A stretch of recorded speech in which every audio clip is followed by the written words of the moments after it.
दोस्तों आप सभी का बहुत बहुत स्वागत है हमारे चैनल में। इस वीडियो के अंदर अभी हम लोग लूसेंट सामान्य ज्ञान इससे रिलेटेड जो है इम्पोर्टेंट 40+ क्वेश्चन इस वीडियो में देखने वाले हैं। तो दोस्तों आप इस वीडियो को बहुत ध्यान से लास्ट तक देखिए। चैनल पर नया है तो चैनल को सब्सक्राइब कर बगल में एक बेल आइकन आएगा, उसे ऑन करके ऑल नोटिफिकेशन पर क्लिक कर दें। और वीडियो पसंद आए तो प्लीज़ वीडियो को लाइक ज़रूर करें। तो चलिए शुरू करते हैं।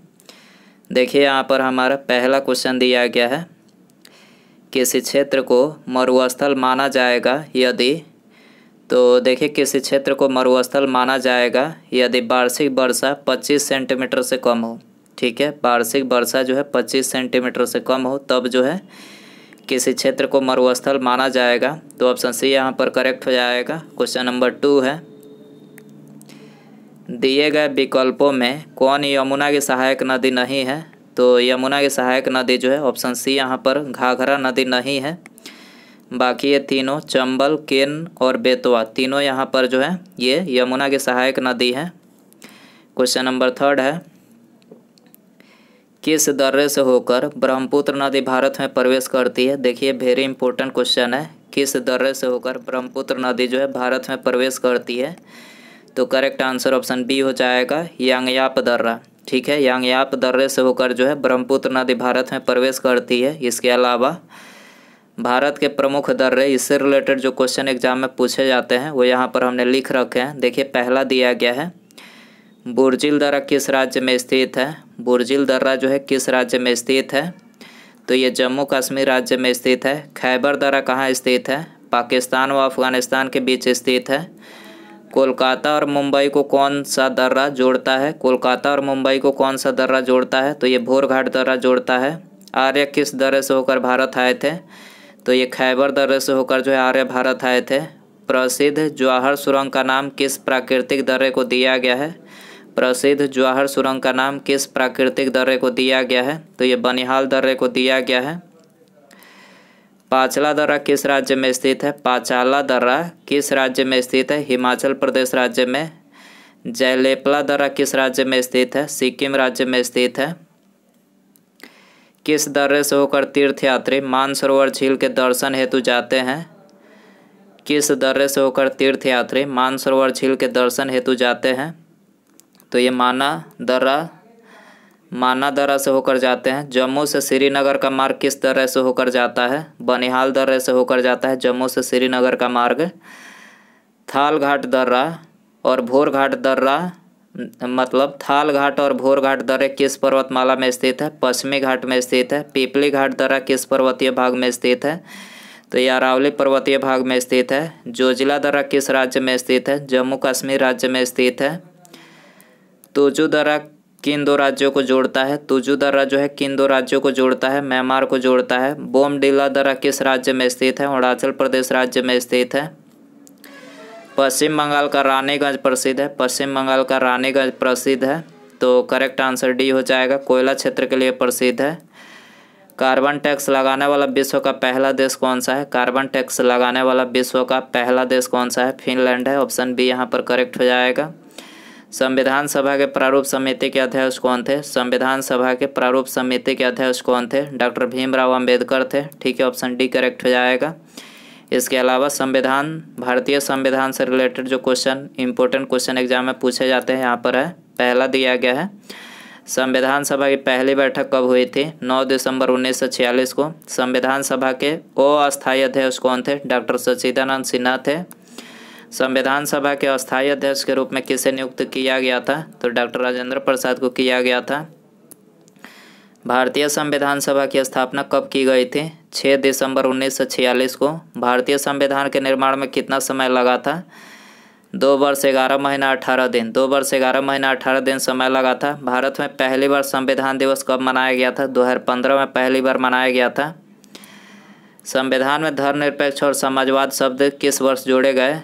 संविधान में धर्मनिरपेक्ष और समाजवाद शब्द किस वर्ष जोड़े गए, 1976 में। पंचवर्षीय योजना की अवधारणा किस देश के संविधान से प्रेरित है, सोवियत संघ के संविधान से प्रेरित है। किस भाग को संविधान की आत्मा कहा जाता है, प्रस्तावना को। भारतीय संविधान को लागू करते समय इसमें कितने अनुच्छेद, भाग और अनुसूचियाँ थे, 395 अनुच्छेद, 22 भाग और 8 अनुसूचियाँ। जिस टाइम पर संविधान मतलब लागू किया गया था उस टाइम पर थे। अभी वर्तमान की बात की जाए तो 450 मतलब 448 से ज़्यादा अनुच्छेद हैं, 25 भाग हैं और 12 अनुसूचियाँ अभी वर्तमान में है। ठीक है, गणना की दृष्टि से 395 ही अनुच्छेद है, लेकिन खंड वाइज इसकी संख्या बढ़ चुकी है, 450 से भी ज़्यादा अनुच्छेद हो चुके हैं। देश का कौन सा सर्वोच्च कानून है? भारतीय संविधान सर्वोच्च कानून है। भारत का संविधान किसके द्वारा बनाया गया था? तो संविधान निर्मात्री सभा के द्वारा जो है भारत का संविधान बनाया गया था। भारतीय संविधान को अंगीकृत कब किया गया था? 26 नवंबर 1949 को जो है अंगीकृत किया गया था। दोस्तों वीडियो पसंद आ रहा है तो प्लीज़ वीडियो को लाइक ज़रूर करें, अपने दोस्तों में शेयर कर सकते हैं। ठीक है, और चैनल पर नया है तो चैनल को सब्सक्राइब करके बेल आइकन प्रेस करें। अगला क्वेश्चन देखते हैं, क्वेश्चन नंबर 7 है, भारतीय संविधान में न्यायिक पुनर्विलोकन की व्यवस्था किस देश के संविधान से लिया गया है? न्यायिक पुनर्विलोकन की व्यवस्था किस देश के संविधान से लिया गया है? तो यह अमेरिका के संविधान से लिया गया, ऑप्शन ए करेक्ट हो जाएगा। वित्त विधेयकों के बारे में विशेष उपबंध संविधान के किस अनुच्छेद में वर्णित है? वित्त विधेयकों के बारे में विशेष उपबंध संविधान के किस अनुच्छेद में वर्णित है? तो यह अनुच्छेद 117 में वर्णित है, ऑप्शन बी यहाँ पर करेक्ट हो जाएगा। संघ और राज्यों के अधीन सेवाएं संविधान के किस भाग में उल्लेखित किया गया है? संघ और राज्यों के अधीन सेवाएं संविधान के किस भाग में उल्लेखित किया गया है?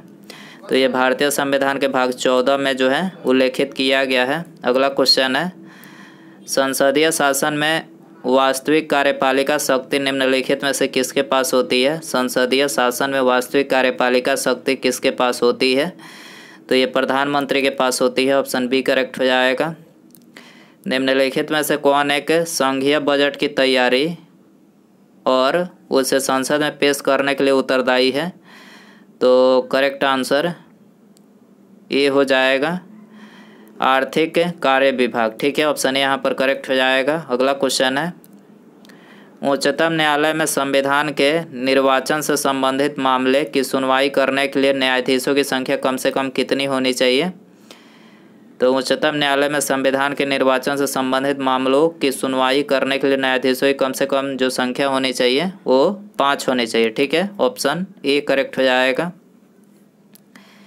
विजयनगर आने वाला प्रमुख विदेशी यात्री डोमिंग पायस किसके शासनकाल में भारत आया? डोमिंग पायस किसके शासनकाल में भारत आया था? तो ये आया था कृष्णदेव राय के समय में। ठीक है, ऑप्शन डी करेक्ट हो जाएगा। वैदिक सभ्यता में आर्यों की प्रशासनिक इकाई को कितने भागों में बांटा गया था? वैदिक सभ्यता में आर्यों की प्रशासनिक इकाई को कितने भागों में बांटा गया था? तो ये 5 भागों में बांटा गया था। ठीक है, ऑप्शन बी करेक्ट हो जाएगा। अगला क्वेश्चन है, सिंधु घाटी सभ्यता का सबसे बड़ा स्थल कौन है? सिंधु घाटी सभ्यता का सबसे बड़ा स्थल कौन सा है? मोहनजोदड़ो है। ठीक है, ऑप्शन बी करेक्ट हो जाएगा। ऋग्वैदिक कालीन नदियों में सदानीरा किस नदी का प्राचीन नाम है? ऋग्वैदिक कालीन नदियों में सदानीरा किस नदी का प्राचीन नाम है? तो ये गंडक का प्राचीन नाम है, ऑप्शन डी करेक्ट हो जाएगा। महात्मा बुद्ध ने सर्वाधिक उपदेश कहाँ दिए थे? महात्मा बुद्ध ने सर्वाधिक उपदेश कहाँ दिए थे? शरावस्ती में दिए थे, ये आंसर हो जाएगा। किस स्थान पर साइमन विरोधी जुलूस का नेतृत्व करते हुए लाला लाजपत राय पुलिस द्वारा लाठीचार्ज में घायल हुए थे? तो ये हुए थे लाहौर में। ठीक है, लाहौर में जो है साइमन विरोधी जुलूस का नेतृत्व करते हुए लाला लाजपत राय जो है पुलिस के द्वारा जो है लाठीचार्ज से घायल हुए थे। याद रखना है आपको। किसका दूध पीने से दिमाग तेज होता है? वेरी इंपॉर्टेंट क्वेश्चन है, आप सभी को पता होना चाहिए। किसका दूध पीने से दिमाग तेज होता है? तो गाय का दूध पीने से जो है दिमाग तेज होता है, याद रखना है, सी आंसर हो जाएगा।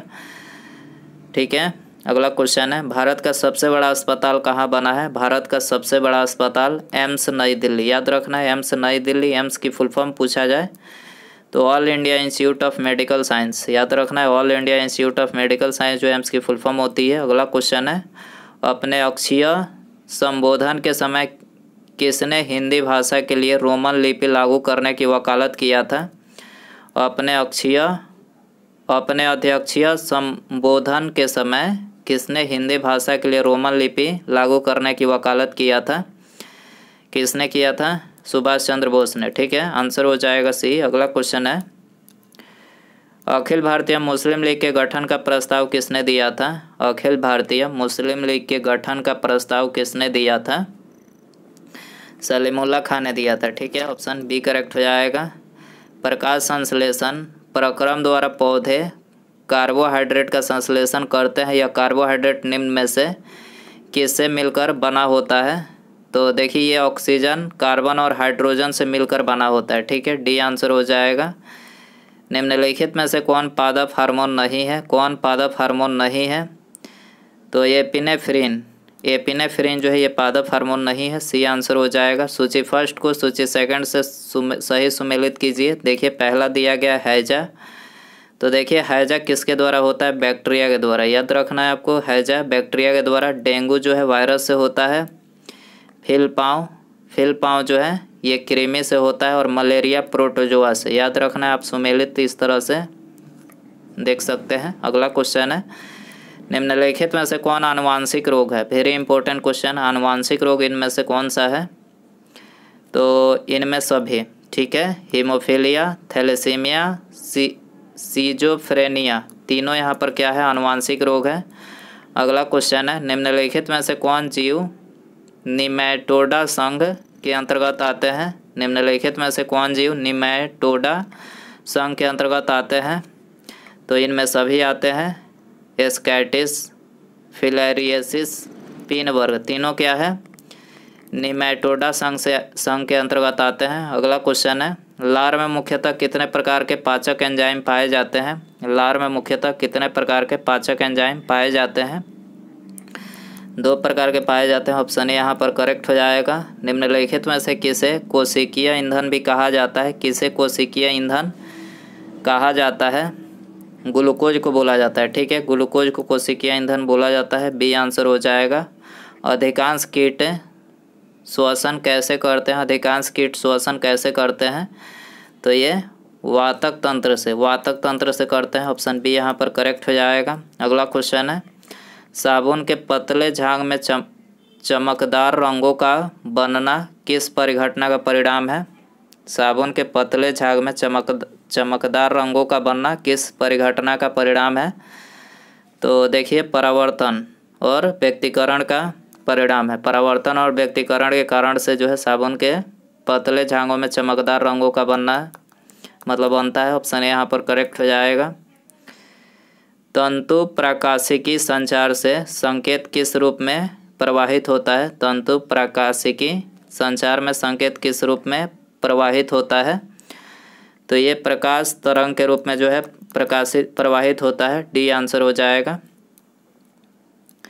यदि एक लोलक को भूमध्य रेखा से ध्रुव की ओर ले जाया जाए तो उसका आवर्तकाल ध्रुव पर होगा। तो देखिए उसका आवर्तकाल जो है ध्रुव पर न्यूनतम होगा। ऑप्शन बी यहाँ पर करेक्ट हो जाएगा।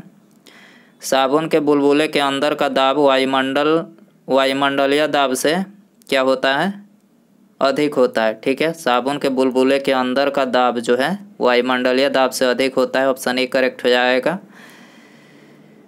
जब एक वस्तु एक समान वृत्तीय वेग से त्वरित होती है तो निम्नलिखित में से कौन सा परिवर्तित होता है? तो देखिए ये परिवर्तित होता है दिशा। ठीक है, जब एक वस्तु एक समान वृत्तीय वेग से त्वरित होती है तो दिशा जो है परिवर्तित होता है। ऑप्शन डी यहाँ पर करेक्ट हो जाएगा। किस अक्रिय गैस को छोड़कर सभी उत्कृष्ट गैसों के परमाणु की अंतिम कक्षा में 8 इलेक्ट्रॉन विद्यमान है? किस अक्रिय गैस को छोड़कर सभी उत्कृष्ट गैसों के परमाणु की अंतिम कक्षा में 8 इलेक्ट्रॉन विद्यमान है? तो देखिए करेक्ट आंसर ए हो जाएगा। हीलियम को छोड़कर जो है बाकी जो उत्कृष्ट गैसें हैं आर्गन, रेडान और जिनान, तीनों के परमाणु के अंतिम कक्षा में जो है 8 इलेक्ट्रॉन मौजूद हैं। आपको याद रखना है। अम्ल धातु कार्बोनेट के साथ अभिक्रिया करके निम्नलिखित में से कौन सा गैस निर्माण करता है? अम्ल धातु कार्बोनेट के साथ अभिक्रिया करके कौन सा गैस निर्माण करता है? तो देखिए ये कार्बन डाइऑक्साइड निर्माण करता है। ऑप्शन सी यहाँ पर करेक्ट हो जाएगा। निम्नलिखित में से किसे चाकू से काटा जा सकता है? किसे चाकू से काटा जा सकता है? तो देखिए सोडियम और पोटेशियम। ठीक है, यहाँ पर ये दोनों को चाकू से काटा जा सकता है, ए प्लस बी दोनों यहाँ पर करेक्ट हो जाएगा। अगला क्वेश्चन है, निम्नलिखित में से हाइड्रोजन का रेडियो सक्रिय समस्थानिक तत्व है। निम्न में से हाइड्रोजन का रेडियो सक्रिय समस्थानिक तत्व है, तो यहाँ पर जो है ट्राइटियम है। ठीक है, ऑप्शन सी यहाँ पर करेक्ट हो जाएगा। एसिटिलीन की रासायनिक सूत्र है, एसिटिलीन की रासायनिक सूत्र है, तो देखिए C2H2, C2H2 जो है एसिटिलीन की रासायनिक सूत्र है, डी आंसर हो जाएगा। ब्लैक गांधी किसका उपनाम है? ब्लैक गांधी किसका उपनाम है? तो ये मार्टिन लूथर किंग का उपनाम है, मार्टिन लूथर किंग। ठीक है, ऑप्शन डी यहाँ पर करेक्ट हो जाएगा। ऑस्कर के लिए नामित प्रथम भारतीय फिल्म है, ऑस्कर के लिए नामित प्रथम भारतीय फिल्म है, तो ये मदर इंडिया, मदर इंडिया है, ऑप्शन यहाँ पर करेक्ट हो जाएगा। उसके बाद यहाँ पर हमारा अगला क्वेश्चन है, ये आपके लिए होमवर्क क्वेश्चन रखते हैं। विश्व शिक्षक दिवस किस तिथि को मनाया जाता है?